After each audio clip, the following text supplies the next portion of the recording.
Samsung finally released the Galaxy Tab S9 Ultra, and I gotta say, it is well worth the money. For the specs, you have the Qualcomm Snapdragon 8 Gen 2 processor with the Adreno 740 ray tracing GPU. For the camera, you have a 13 megapixel camera on the back and the 12 megapixel camera in the front. Now, one of the first things you'll notice as soon as you get this tablet is how big the screen is. It is literally wider than my current laptop. Now, a lot of people might think because of the size, it must be heavy or awkward to hold in the hands. Well, honestly, it's thinner than my Galaxy S23 Ultra. And that's something that I wasn't expecting. All right, guys, real quick, since this video is not sponsored, I ended up making my own wallpapers, and I think they look really good on both your phone and your desktop. So if you like these wallpapers and you want to check them out, they're super affordable. I will put the link down in the description. Appreciate you. Samsung released this tablet in two colorways, and I chose to go with a darker color just because I feel like it kind of looks better. But they also did something that I wasn't expecting, which is releasing the keyboard that comes with this tablet for free, something that Apple would never do. Now, don't get me wrong, the tablet is very expensive, so a little gift along the way kind of helps justify that price. However, not only do you get a free keyboard with the tablet, you also get an S Pen with it. Again, something else Apple would not do. Also, the magnets that connect to this are really good, so the pen sticks on with some strength to it.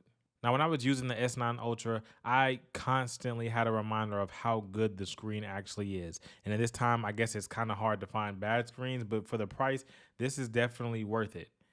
For me, I did have to adjust the text only because I prefer having a smaller text to kind of make it feel like it's higher resolution, but that's just me. If you were like most people and you're going to use this tablet for content consumption, this is definitely a good way to go. Now, they do have different levels, so I probably wouldn't recommend the most expensive level for content consumption, but if you did need to do that, you could do it with this.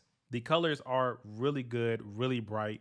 Everything looks super sharp and definitely an eye grabber. I have to also mention the speakers are incredibly good for a tablet. It literally caught me off guard. I think these may be the best speakers I've ever heard on a tablet. So that is definitely a point for Samsung because that was something I was not expecting. Now, if you're wondering, this screen also has an adaptive 120 hertz screen.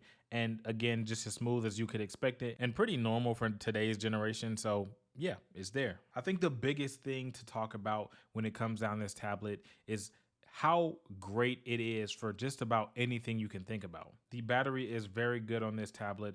And even if it wasn't, most people use their tablets at home. But if this was something that you took out frequently, it would last you for a good amount of time. However, I do recommend always taking your charger with you. And I really don't care what tech product it is. There's no battery that's going to last forever. So if you want to stay out of a jam, just bring your charger. Now, Google is making a big push to get developers to optimize their applications for tablets. So I can see a lot of good things happening when it comes down to what you'll be able to do on this tablet.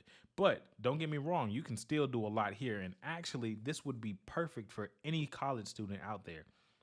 It is very powerful. You can use regular Microsoft applications and everything would run exactly how you would want it to. If you are a huge fan of lightweight, thin, and usable tech, this is going to be something for you. But if you have the money, this is definitely a good buy. Thank you for watching. Please hit that sub button. Peace.